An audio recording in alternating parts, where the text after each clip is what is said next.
बिस्मिल्लाहिर्रहमानिर्रहीम। अस्सलाम वालेकुम। आज 25 अगस्त बरोज़ जुमेरात हम बात करेंगे दो अहम इशूज़ के हवाले से। राना सनाउल्लाह के ख़िलाफ़ दहशतगर्दी का मुकदमा दर्ज कर लिया गया है और इसको कहते हैं कि जो अदले का बदला। उसकी वजह यह है कि जो झूठा मुकदमा दर्ज किया गया था इमरान ख़ान के ख़िलाफ़, लेकिन अब जो मुकदमा दर्ज किया गया है राना सनाउल्लाह के ख़िलाफ़, ये अवाम की तरफ से सच्चा मुकदमा है और फिर अब गिरफ़्तारी भी होगी। और ये बात भी पंजाब हुकूमत की तरफ से कही गई है। बड़ी अहम तफ़सीलात हैं, मैं आपके साथ शेयर करूँगा और मैं आपको वो FIR पढ़ के सुनाऊँगा। बड़ी ही खूबसूरत FIR जिसने भी तैयार की है, वकूआ अब का बनाया है, पुराना वकूआ नहीं, ताकि डिले में उसको कोई फ़ायदा ना हो जाए। वो वकूआ भी मैं आपको बताऊँगा कि एक जुमले ने राना सनाउल्लाह के ख़िलाफ़ उस दहशतगर्दी के मुकदमे को एक तगड़ा मुकदमा बना दिया, और वो मैं आपको वो लाइन पढ़ के सुनाऊँगा।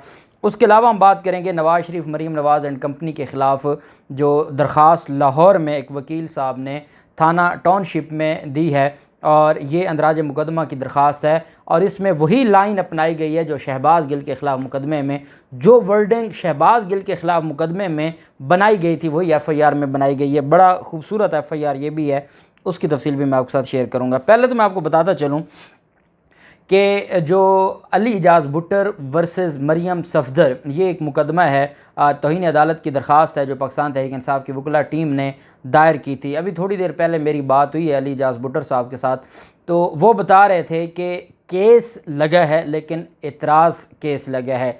और पहले एतराज़ ये किया गया है रजिस्ट्रार इस्लामाबाद हाई कोर्ट की तरफ से, और बतौर ऑब्जेक्शन केस लगा है। एतराज़ ये किया गया है कि क्योंकि सुप्रीम कोर्ट जजेस की तौहीन है, जो आपने मुबैना तौहीन का मटीरियल दिया है, जो बयानात हैं या जो ट्रांसक्रिप्ट है, वो है ऑनरेबल सुप्रीम कोर्ट के जजेस की तौहीन। जो सुप्रीम कोर्ट के जजेस की तौहीन है उस पर इस्लामाबाद हाई कोर्ट कैसे एक्शन ले सकती है? तो वो भुट्टर साहब कह रहे थे कि हमने बात की है उनसे कि अगर इस्लामाबाद हाई कोर्ट एक एडिशनल सेशन जज साहिबा के हवाले से एक्शन ले सकते हैं, तो अपने सीनियर जजेस और सीनियर अदालत के हवाले से कैसे नहीं ले सकते? इस पर उन्होंने कहा कि आप केस लगा दें। जब भी हम बतौर वकील जाते हैं और हमें कहा जाता है जी कि आपके केस पर एतराज़ लग गया, तो हम कहते हैं इसको बतौर एतराज़ केस लगा दें। हम आपको समझाने की बजाय या आपसे सर खपाने की बजाय हम जज साहब को रिक्वेस्ट कर लेंगे, उनको हम क्वेश्चन ऑफ लॉ बता देंगे और वो हमारी जो दरख्वास्त है उसको समाअत के लिए मुकर्रर कर देंगे। तो ये जो दरख्वास्त है अब कल समाअत करेंगे मोहसिन अख्तर कियानी साहब। ये उस बेंच के को भी हेड कर रहे थे जो इमरान ख़ान के ख़िलाफ़ तौहीन अदालत की दरख्वास्त सुन रहा था। अब ये जो मामला है अल्टीमेटली ये कल ऑब्जेक्शन ख़त्म हो जाएगा और ये मामला उसी बेंच की तरफ जाएगा, और फिर ठीक है, ना खेलेंगे ना खेलने देंगे। और अगर आप इमरान ख़ान को नाअहल करवाने निकले हैं तो फिर वहाँ बड़े बड़े नाअहल होंगे, और फिर मामला अगर ऐसे चलना है तो फिर चलने दें। मैंने आपको बताया कि इमरान ख़ान की तो 1.5 लाइन है, बाकियों के 1.5 सफ़े हैं जो उन्होंने रियासती इदारे और इदारों के ख़िलाफ़, और यहाँ एक मजिस्ट्रेट साहिबा के बारे में एक लीगल एक्शन की बात की गई है, और वहाँ पर सुप्रीम कोर्ट के चीफ जस्टिस के बारे में कहा गया है कि ये बेंच फिक्सिंग है। पहले मैच फिक्सिंग होता था, अब बेंच फिक्सिंग है। इतना बड़ा इल्ज़ाम लगाया गया और PTI के हवाले से कहा गया कि जो पहले जजेस एंटी PMLN हैं उनको PMLN के केसेस में रखा जाता है। सुप्रीम कोर्ट के जजों पर उन्होंने मोहर लगा दी कि ये एंटी PMLN है और ये प्रो PMLN है। इस हद तक चले गए तो उसका मामला कहीं ना कहीं तो जाएगा। वैसे मेरी अगर मैं अभी भुट्टर साहब को यही बात कर रहा था कि ठीक है, अगर इस्लामाबाद हाई कोर्ट एतराज़ लगाती है तो ठीक है, फिर आप जाएं सुप्रीम कोर्ट और सुप्रीम कोर्ट से कहें जी कि हमने पहले उस फोरम पर गए हैं, उन्होंने कहा जी कि सुप्रीम कोर्ट की तौहीन है, हम नहीं सुन सकते, इस वजह से हमने मामला आपके पास भिजवा दिया है, आपके पास ले आए हैं, ताकि सुप्रीम कोर्ट में फिर चीफ जस्टिस साहब की अदालत में लगे केस और फिर मज़ा आए और तौहीन अदालत का भी पता चले।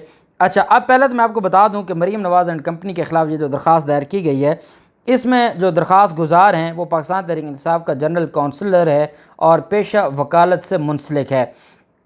उनकी तरफ से कहा गया कि मैं एक निजी चैनल पर साबका क्लिप देख रहा था जिसमें मुस्लिम लीग नून के साबिक सदर मियां नवाज शरीफ, जो हमारे मुल्क के बहादुर और अजीम सिपह सलार कमर जावेद बाजवा साहब के मुतल्लिक़ नाज़ेबा ज़ुबान इस्तेमाल की और अपने इस बयान से मुल्क दुश्मन क़ुव्वतों को खुश किया और अपने इस बयान से 22 करोड़ आवाम का दिल दुखाया, क्योंकि पाकिस्तान को अजीम फ़ौज, पाकिस्तान में रहने का हर पाकिस्तानी के दिल में बसती है हमारी जो अजीम फ़ौज है।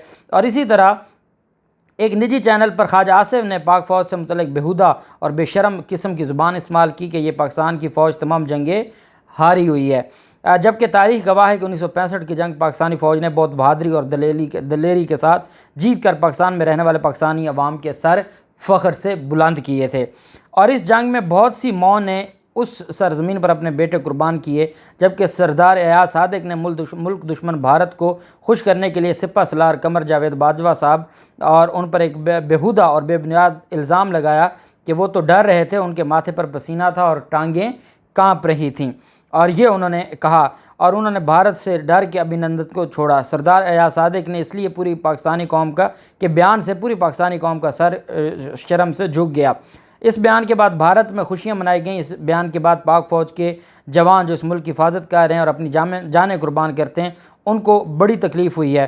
फिर परवेज़ रशीद की तरफ से जो कुछ कहा गया, नाजेबा अल्फाज इस्तेमाल किए गए हैं, पाकिस्तान के जर्नल्स के ख़िलाफ़ नाजेबा ज़बान इस्तेमाल की, और तमाम जर्नल्स के ऊपर सिर्फ़ और सिर्फ एक शख्स नवाज़ शरीफ को फ़ौक़ियत दी। जबकि मुस्लिम लीग नून की नायब सदर मरीम नवाज़ ने कहा, ये जो दहशत गर्दी है इसके पीछे वर्दी है, जैसे बेहुदा और बेबुनियाद नारे जलसे में लगवाए। जबकि हमारे कायद इमरान खान ने अपने कई जलसों में अपने कारकुनान को बताया कि मुझसे कहीं ज़्यादा ज़रूरी इस मुल्क की फ़ौज है, क्योंकि जब पाकिस्तानी फ़ौज मजबूत होगी तो तब भी पाकिस्तान मजबूत होगा। इस वजह से साहिल चाहता है कि हमारे इदारों के ख़िलाफ़ जो ज़ुबान इस्तेमाल की गई है इस पर मुकदमा दर्ज किया जाए। नवाज़ शरीफ, मरीम नवाज़, ख्वाजा आसिफ के ख़िलाफ़, एयाज सादिक के ख़िलाफ़, परवेज़ रशीद के ख़िलाफ़ और इन सारे लोगों के ख़िलाफ़ मुकदमा दर्ज किया जाए। अब ये हर मुलज़िम को स्पेसिफ़िक रोल देना ये बहुत ज़रूरी होता है। जब आप एक से ज़ायद मुलज़मान के ख़िलाफ़ को दरख्वास्त दायर करते हैं तो फिर हर मुलज़िम को आपको स्पेसिफ़िक रोल देना पड़ता है, और वो इस मुकदमे में नज़र आता है। दूसरी तरफ जो मुकदमा दर्ज किया गया है ये जी 21/8/2022 का वक़ूआ है, 8 बजे शाम का। जो इसमें दरख्वास्त गुज़ार हैं, जिन्होंने दरख्वास्त दी है वो गुजरात से रहने वाले हैं, गुजरात के, और अब उनका नाम यहाँ पे FIR पे शहर काज असलम है या कुछ तरह का नाम है, वालिद मोहम्मद असलम। बखिदमत जनाब SHO साहब, थाना इंडस्ट्रियल इस्टेट फ़ेज़ 2 गुजरात, दरख्वास्त बर इंदराज मुकदमा बरखिलाफ़ राना सनाउल्लाह। अच्छा, इसमें 780 लगा है, 353 ताज़ीरात पाकिस्तान, 186 ताज़ीरात पाकिस्तान, 189 ताज़ीरात पाकिस्तान और 506 ताज़ीरात पाकिस्तान पिनल कोड, जिसको हम कहते हैं पाकिस्तान पिनल कोड। कहते हैं जी कि राना सनाउल्लाह, गुजारिश है कि साहिल शहकाज असलम वल्द मोहम्मद असलम पाकिस्तान के एक मुहिब वतन शहरी है। साहिल को अपने मुल्क और उसके इदारों से मोहब्बत है। मोरखा 21/8/2022 को, अब यहाँ से मैं आपको कह रहा हूँ कि एक जुमले ने पूरा केस बना दिया। अब राना सनाउल्लाह ने जो इदारों के ख़िलाफ़ बात की थी और ब्यूरोक्रेसी के हवाले से और जो जजेस के हवाले से, वो थी जनवरी की। अब जब आप ये कहें कि जनवरी में ये हुआ तो फिर इसका मतलब ये है कि इसमें 9 माह का डिले है, 8-8.5 माह का डिले है FIR में, और FIR में जो डिले है उसमें एक एक दिन आपको बताना पड़ता है कि डिले क्यों हुआ है। यहाँ इन्होंने डिले कवर किया है। कैसे किया है? कहते हैं जी कि मैं मोरखा 21/8/2022 को रात 8 बजे हमरा इरफान असगर और उनकी बैठक पर और औरंगज़ेब के साथ बैठा था, और बाकी भी मेरे दोस्त थे। जियो न्यूज़ चल रहा था और प्रोग्राम था नया पाकिस्तान में देख रहा था।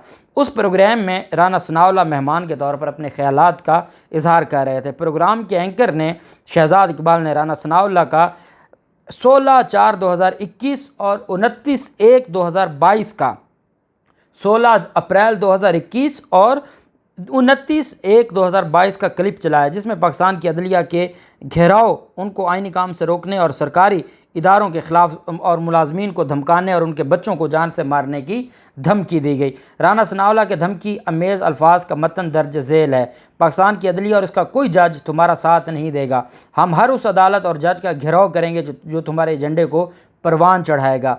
चीफ सेक्रेटरी साहब, आपको इस बात का जवाब देना पड़ेगा। आपने इधर ही रहना है, आपके बच्चों ने भी इधर ही रहना है। कमिश्नर लाहौर साहब, आपने भी इधर ही रहना है, आपने भी सर्विस करनी है। राना सनाउल्लाह की इस तकरीर का मकसद पाकिस्तान की अदलिया, चीफ सेक्रेटरी, कमिश्नर और दूसरे सरकारी मुलाजमीन और पाकिस्तानी अवाम को दहशत ज़दा करना था, उनको सरकारी काम करने से रोकना था ताकि वो अपनी कानूनी ज़िम्मेदारियाँ पूरी ना कर सकें। राना सनाउल्लाह की इस तकरीर से इंतज़ामिया, अदलिया, पुलिस, ब्यूरोक्रेसी और अवाम उन्नास में दहशत और खौफ व हरास फैल गया है, और मेरे साथ बैठे इरफान असगर, औरंगज़ेब और दीगर लोगों की इस धमकी में इस क्लिप को सुनकर उनमें बेचैनी और दहशत फैल गई है। मेरी मुहिब वतन पाकिस्तानी के तौर पर आपसे दरख्वास्त है कि पाकिस्तान की अदलिया का घेराव करने, चीफ सेक्रेटरी और उनके बच्चों को जान से मार देने की धमकियाँ, कमिश्नर और इंतज़ामिया को ज़बरदस्ती काम से रोकने और इदारों को काम से ज़बरदस्ती रोकने, अदलिया पर दबाव डालने और अवाम में खौफ व हरास और दहशतगर्दी फैलाने पर राना सनाउल्लाह के ख़िलाफ़ मुकदमा दर्ज किया जाए और मेहरबानी होगी। और फिर वो मुकदमा अमीर अमजद महमूद भट्टी ASI हैं, 25/8/2022 को आज मुकदमा दर्ज हुआ है। अब इसमें ये सच्चा मुकदमा है। उसकी वजह यह है कि इसमें राना सनाउल्लाह ने यह सारा कुछ बोला था। अब मैं उन लोगों से ये बात करना चाहूँगा जो पाकिस्तान मुस्लिम लीग नून से बिलोंग करते हैं या जो किसी सियासी जमात से नहीं बिलोंग करते, वो कहते हैं वो गैर जानिबदार हैं, कि आप इमरान खान की वो 1.5 लाइन को सुन लें और ये आधा सफ़ा सुन लें और उसके बाद ईमानदारी से बता दें झूठा पर्चा कौन सा है और सच्चा पर्चा कौन सा है, कौन हक पे था और कौन सिर्फ़ और सिर्फ ब्लैकमेल करने की कोशिश कर रहा था और उस ब्लैकमेलिंग की वजह से उसके ख़िलाफ़ राना सनाउल्लाह के ख़िलाफ़ कार्रवाई क्यों नहीं होनी चाहिए थी। मोना सिलाई जो कि वज़ीर आला पंजाब के बेटे हैं, उनकी तरफ से ये कहा गया, राना सनाउल्लाह आप हमारे वज़ीर आज़म इमरान खान के ख़िलाफ़ झूठे मुकदमे बनाते हो, आपके ख़िलाफ़ पाकिस्तानी अवाम ने सच्चा मुकदमा बना दिया है। उन्होंने साथ अपने ट्वीट में यह भी कहा कि जल्द वफाकी वज़ीर दाखिला की गिरफ़्तारी का अंदिया देते हुए कहा कि गिरफ़्तारी करीब। ये बात किसने की है? गिरफ़्तारी करीब का कहा है परवेज़ इलाही के बेटे, वज़ीर आला पंजाब के बेटे मोना सिलाई ने, और वज़ीर दाखिला हाशिम डोगर ने भी ये कहा है कि वो कानून के मुताबिक राना सनाउल्लाह को गिरफ़्तार करने जा रहे हैं क्योंकि बड़े संगीन इल्ज़ामात हैं हमारे इदारों के ख़िलाफ़। तो ये मामला सिर्फ बात यह है कि अगर आप आएंगे ना अदलिया की तौहीन और इदारों की तौहीन में, तो जो कुछ आपने माजी में कहा है, इतना गंद डाला है, इतना कुछ आपने बोला है कि आपका कोई लीडर बचेगा नहीं।